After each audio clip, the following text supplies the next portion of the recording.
If you want to turn on or turn off Wi-Fi calling on Samsung Galaxy A56 5G, you might be able to find Wi-Fi calling by going to settings, choosing connections, and then over here below Wi-Fi you might have Wi-Fi calling.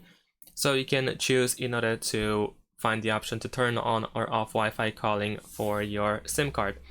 Now, if for some reason you don't have Wi-Fi calling over here, which is possible, the next place where you can find Wi-Fi calling is quick settings. So we're gonna swipe from the top to go, on the right side of the phone, we're gonna swipe like this to go to quick settings, and now we can unfold this panel in order to find Wi-Fi calling. So if your SIM card supports Wi-Fi calling, you should be able to tap on it in order to also turn it on or off.